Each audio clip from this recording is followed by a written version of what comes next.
नमस्कार, आप देख रहे हैं face to face Madhya Pradesh. मैं हूं आपके साथ राहुल सौमित्र। देश के कई राज्यों के बाद अब मध्य प्रदेश में भी जातिगत जनगणना की मांग उठने लगी है। ऐसे में यह जानना जरूरी हो जाता है कि आखिर क्यों उठ रही है जातिगत जनगणना की मांग और किसे है जातिगत जनगणना से ऐतराज। क्या चुनाव में कास्ट फैक्टर पर जोर रहेगा? क्या जातिगत जनगणना से कोई नुकसान होगा? और क्या जातिगत जनगणना से नए समीकरण बनेंगे? यानी सवाल कई हैं, सवालों की एक लंबी फेहरिस्त है और पेच भी है। इसलिए आज की डिबेट का नाम हमने रखा है जाति पर दांव, जनगणना पर पेच क्यों फंसा है। इसी पर बहस करेंगे, लेकिन पहले अपने दर्शकों को एक रिपोर्ट दिखा देते हैं।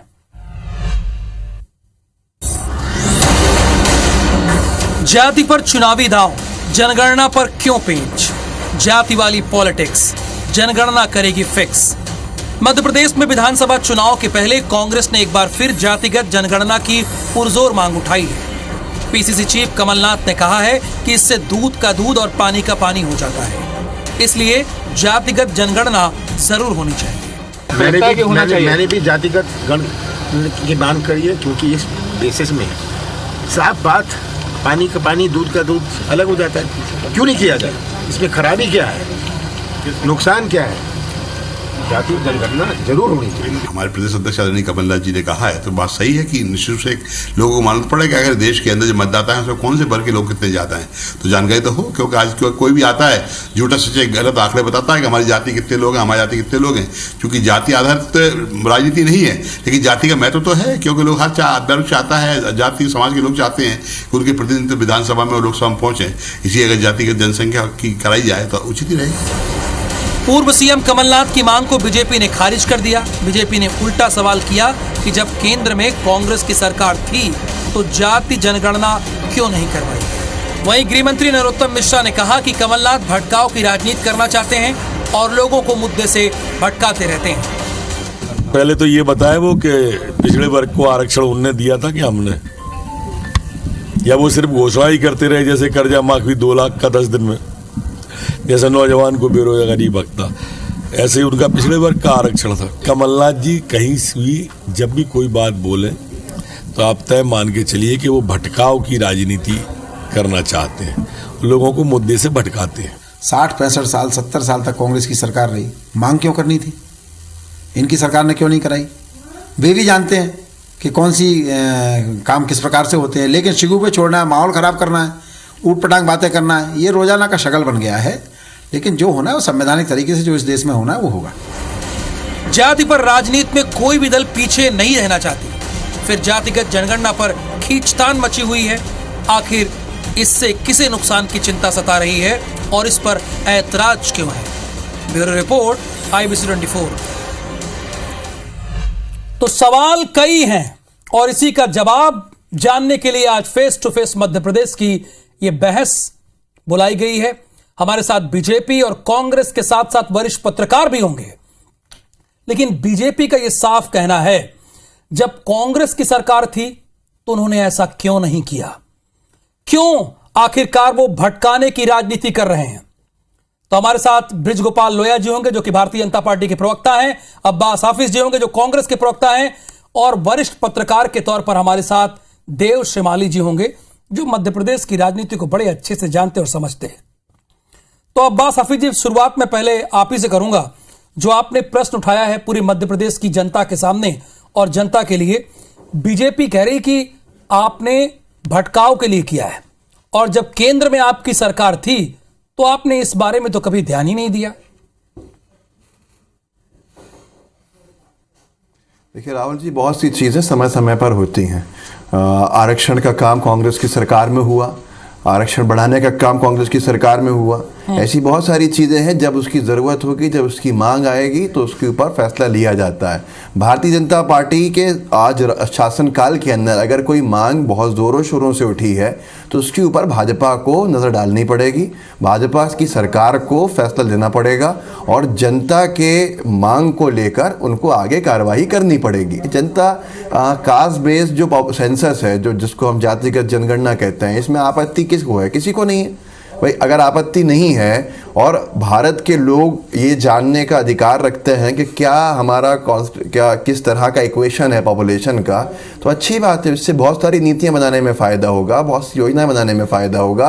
पर ये भारतीय जनता पार्टी वाले जो सीधे तौर के ऊपर आरक्षण विरोधी हैं, इनको तकलीफ होगी, इनकी मातृ संस्था को तकलीफ होगी, तो ये टालना चाहेंगे। सरकार स्पष्ट कर दे कि उसका क्या सोचना है। विपक्ष अपनी जो राय है वो स्पष्ट कर चुका है। माननीय कमलनाथ जी ने अगर कोई बात कही है तो वो एक महत्वपूर्ण बात है और उसके ऊपर आगे अब सरकार को जवाब देना चाहिए कि सरकार की मंशा क्या है और सरकार क्यों इससे हट रही है पीछे। ये कोई मुझे लगता है संवैधानिक काम तो है नहीं।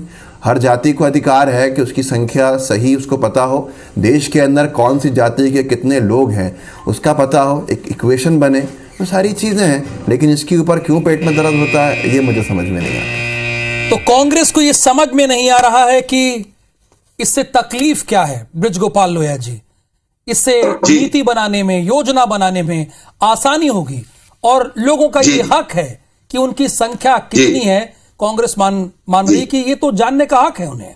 जी बिल्कुल, इसका मतलब ये हुआ सीधा कि 1947 से देश की आजादी के बाद 1951 की पहली जनगणना से लेकर आज तक कांग्रेस ने नीतियां नहीं बनाई। वो उम्मीद भारतीय जनता पार्टी से करती है क्योंकि वो तो बिना डेटा के बना रही, खुद जब सरकार में थे तब बिना डेटा के बना रहे थे। दूसरी बात, ये जातियों का अधिकार, जातियों की चिंता अचानक आपको क्यों पैदा हुई?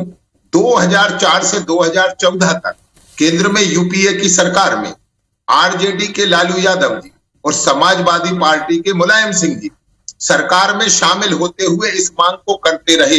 क्या कांग्रेस के सम्मानीय हमारे प्रवक्ता साथ में मौजूद हैं, वो ये बताने का कष्ट करेंगे कि उस सरकार का हिस्सा थे कमलनाथ जी, मंत्री थे उस समय, केंद्र सरकार के कैबिनेट मंत्री थे। ये मांग उन्होंने क्यों नहीं मानी? मुझे ये समझ नहीं आता कि आप हमारे ऊपर जो आरोप लगाते हैं उसको पहले आत्ममंथन कर लें, उसका चिंतन कर लें। और ये बात जो कमलनाथ जी की है, क्या 2021 की 11 की जनगणना में ये जरूरी नहीं था? तब 2001 की जनगणना में आवश्यक नहीं था। इस देश में एक जनगणना को छोड़कर पूरी जनगणनाएं कांग्रेस के शासनकाल में हुई हैं और उनमें इन चीजों की आवश्यकता नहीं थी। वो आज क्यों है? उसका कारण है कि कांग्रेस पार्टी, कमलनाथ जी और कांग्रेस के नेता जातियों में लोगों को बांटकर वोटों को बटोरने की जो कोशिश कर रहे हैं, ये जो एक खतरनाक खेल देश के साथ खेला जा रहा है, जातियों में लोगों को बांटना चाहती है कांग्रेस, इसलिए ये मुद्दा उठाई है। तो बड़ा सीधा सा सवाल है, क्यों उठ रही है जातिगत जनगणना की मांग?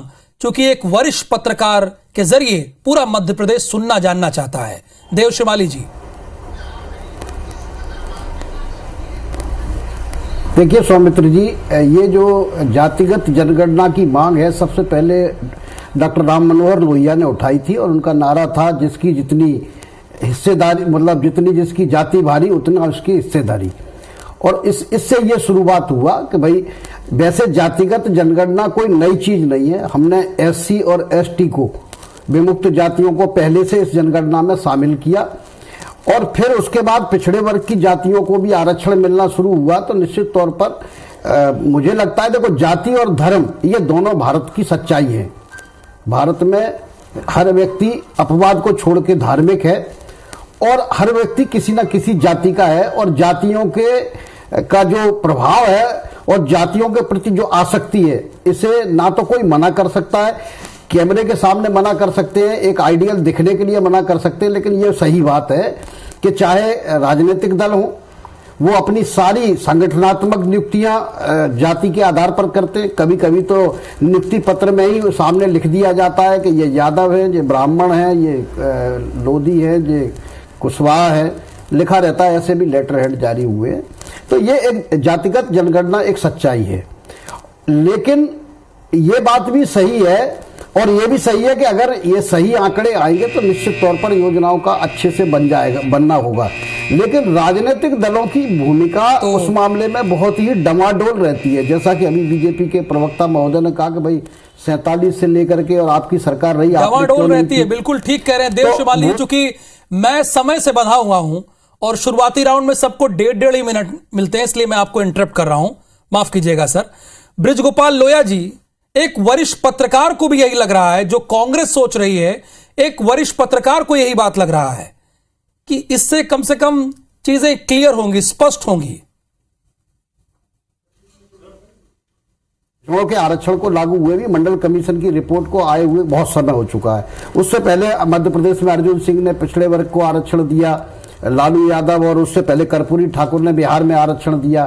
तो ये कोई पहला नहीं था। तो अगर उसके आधार पर नीतियां बनाना थी तो जैसा कि बीजेपी ब्रजगोपाल लोहिया जी के पास चलते हैं ना, उसके पहले भी 2011 में हुई, उसके पहले 2000। मैं आ रहा हूं शिवाली जी, आपके पास आ रहा हूं सर, आ रहा हूं, मैं आपको रोक रहा हूं, मैं आऊंगा।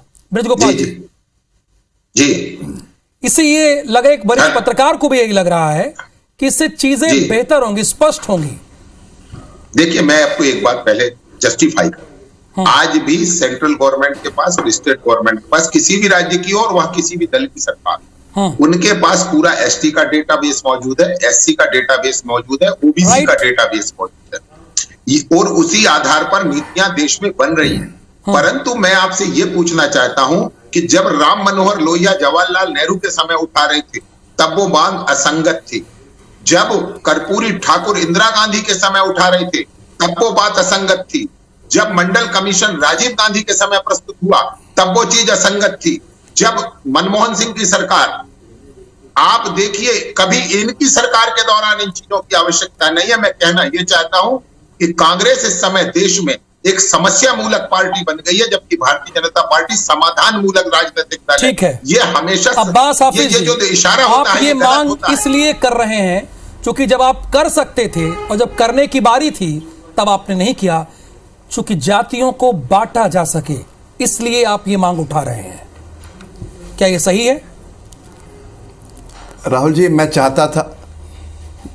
चाहता था कि बीजेपी के प्रवक्ता इस झूठ को एक बार यहां बोल दें कि कांग्रेस पार्टी ने सरकार में रहते हुए इसके ऊपर कोई काम नहीं किया, जबकि सच्चाई यह है कि जातिगत जनगणना 2011 के सेंसस में कांग्रेस की यूपीए सरकार ने कराई, डेटा 2015 में आया, और उस डेटा को छुपाने का पाप जिस सरकार ने किया, क्योंकि आरक्षण विरोधी सरकार आ चुकी थी। बीच में इंटरप्ट मत कीजिएगा मुझे, मैंने आपको पूरा सुना, अपना कम बोलिएगा। 2015 के जब सरकार ने डेटा को छुपाने का काम किया, यही तकलीफ है, बेनकाब होने की तकलीफ यही है, झूठ का पर्दाफाश होता है, आरक्षण विरोधियों को तकलीफ होती है। 2011 में जातिगत जनगणना कराई कांग्रेस की यूपीए सरकार ने, फिर से पर्दा डालने का काम आप कांग्रेस की तरफ से बात कर रहे हैं, आप कांग्रेस की तरफ से बात कर रहे हैं, आप व्यक्तिगत मत नहीं है, नहीं तो कल आपको इसका खंडन करना पड़ेगा, मत आपका करवाया है। मैं फिर से कह रहा हूं आपसे कि आप कांग्रेस पार्टी का मत व्यक्त कर रहे हैं, यार अगर ये कराएंगे तो ये मेरा व्यक्तिगत हो जाएंगे। और मैं फिर से कह रहा हूं आपसे, सर ऐसे में तो दोनों लोग अगर बोलेंगे ना तो मध्य प्रदेश की जनता कंफ्यूज हो जाएगी, क्या बोल रहे हैं समझ नहीं पाएगी। मैं आऊंगा अब्बास जी आपके पास, आप क्यों इंटरप्ट कर रहे थे ब्रजगोपाल लोहिया जी? आपको ऐसा क्या लगा कि अब्बास हाफिज जी झूठ बोल रहे हैं? आप वो बात कहिए, फिर मैं अब्बास जी के पास जाता हूं। क्या झूठ बोल रहे थे आप? रखिए अपनी बात। 2011 के सेंसस में यह पूछा गया था कि एससी, एसटी, ओबीसी और जनरल, ये 4 ऑप्शन थे, इसके अलावा का ऑप्शन नहीं था। और यदि वो ऑप्शन थे तो वो आज भी मौजूद है, इसको याद रखिएगा, वो आज भी मौजूद है, उनमें कोई परिवर्तन नहीं हुआ। 2011 की जिस आधार पर जनगणना हुई थी उसी आधार पर 2021 की जनगणना होनी थी, परंतु कांग्रेस पार्टी से रोक रही है। और मेरा यह सीधा आरोप है कि ये आप जो अब्बास जी जवाब इसका जी जवाब देखिए, सबसे पहले मैं अपनी बात पूरी करूंगा राहुल जी। 2011 के अंदर जातिगत जनगणना हुई, उसके आंकड़े 2015 में आए, तो मोदी सरकार ने अभी तक उसको पब्लिश क्यों नहीं किया? ये बड़ा सवाल है, क्योंकि ये आरक्षण विरोधी हैं। अब सबसे पहली बात कि यहाँ पर आरक्षण जातिगत अरे फिर भी इसमें बोलने लगे, कैसी तकलीफ बड़ा आनंद है। आरक्षण विरोधियों की तकलीफ समझ में नहीं आ रही है। इतनी निकम्मी सरकार थी, कभी केस करने की गिदड़ भपकी देने लगते हैं, अरे कर दो केस जिसको करना है। अब बीच में बोलते रहेंगे राहुल जी, थोड़ी सभ्यता सिखा दीजिए आरक्षण विरोधियों को। सर मैं आप लोगों को सभ्यता नहीं सिखा सकता, आप लोग लीडिंग पार्टियां हैं, मैं तो जनता का नुमाइंदा हूं सर। आप लोग लीडिंग पार्टियां हैं, विषय क्या है मैं आपको थोड़ी सिखा पाऊंगा। राहुल जी, सबसे बड़ा विषय क्या है? सबसे बड़ा विषय यह है कि सच्चाई सामने आ जाएगी अगर जातिगत जनगणना हो जाएगी। बीजेपी की सरकार की सच्चाई है। चलिए एक चीज अब्बास जी का ये प्रश्न है, मैं ले रहा हूं ना सर, प्लीज इनकी गलती से प्लीज अब्बास जी ब्रिजगोपाल जी, अब्बास जी कह रहे हैं कि हमने जातिगत कराया, जनगणना कराई, लेकिन वो 2015 में सामने आना चाहिए था, लेकिन आपकी सरकार ने उसे सामने नहीं लाया। ये अब्बास जी का प्रश्न है। एक मिनट ना हो जाए ना, बात हो जाए। ब्रिजगोपाल जी 30 सेकंड में जवाब सुनिए। बिल्कुल। यानी 2011 की सरकार इतनी निकम्मी थी कि 26 मई 2014 तक सरकार में रहती आंकड़े जारी नहीं कर पाई।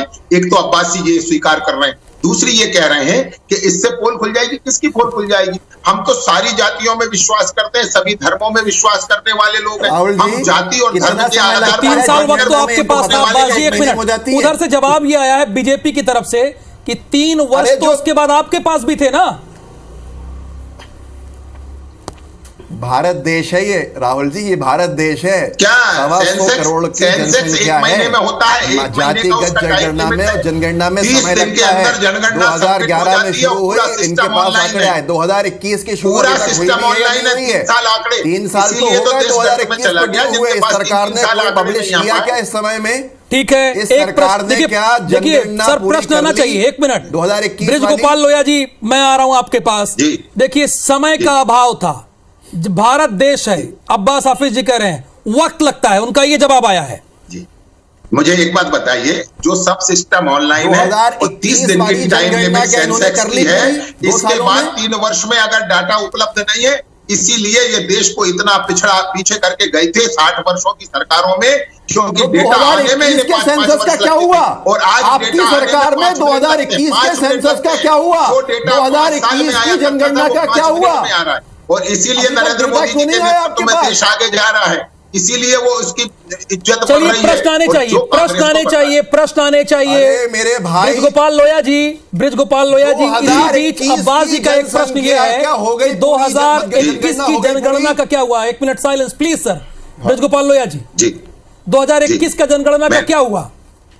मैं आपको बता दो रहा हूँ कि 2021 में जो जनगणना होनी थी वो लॉकडाउन और कोविड के कारण लंबित हुई, और उस जनगणना को करवाने का काम 2022 में पुनः शुरू किया गया, परंतु वो 2023 में जब उस पर काम हो रहा है तो कांग्रेस के जो साथी हैं लिबरल गिरोह, इस बहस का एक नियम है कि हम निष्कर्ष पर भी जाने की कोशिश करते हैं और निष्कर्ष पूछते हैं। ठीक है, बीजेपी और कांग्रेस की बात तो आ गई। 20-20 सेकंड में प्लीज अपनी आप बात रखिएगा। वरिष्ठ पत्रकार से पहले शुरुआत करूंगा। देव श्रीमाली जी, इतनी तूतू मैं क्यों? ये सिर्फ यही बस 20 सेकंड में यही कहा जा सकता है कि ये आप इतनी तूतू में क्यों कर रहे हैं?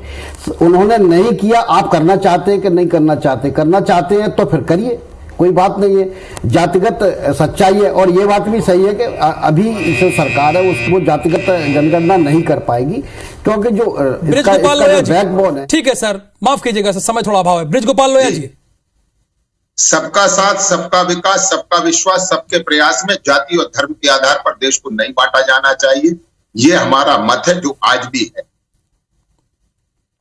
अब्बास जी, देखिए, मैं यही कहूंगा सबसे पहले कि ये आरक्षण विरोधी लोग हैं। जातिगत जनगणना से कोई मतलब नहीं है। सरकारी कंपनीज बेची जा रही हैं, नौकरियां खत्म हो रही हैं, धीरे धीरे आरक्षण भी खत्म हो रहा है। अगर 2011 का डेटा आने के अंदर इनको लगता है कि तुरंत आ जाता था, 2021 का डेटा अभी तक नहीं आया। मेरा यही सवाल था, 2022 में चालू किया, 1 साल उसको भी हो चुका है, तब भी डेटा नहीं आया। डेटा में समय लगता है, ऐसा ही समय 2011 की जनसंख्या के अंदर बहुत शुक्रिया face to face Madhya Pradesh में हिस्सा लेने के लिए। आप तीनों मेहमानों का सवाल यही है कि इसी साल संसद में सरकार से एक सवाल किया गया कि 2021 की जनगणना जातियों के हिसाब से होगी या नहीं। इस पर सरकार का लिखित जवाब आया। कहा गया कि सिर्फ SC ST को ही गिना जाएगा, यानी OBC जातियों को गिनने का कोई प्लान नहीं है।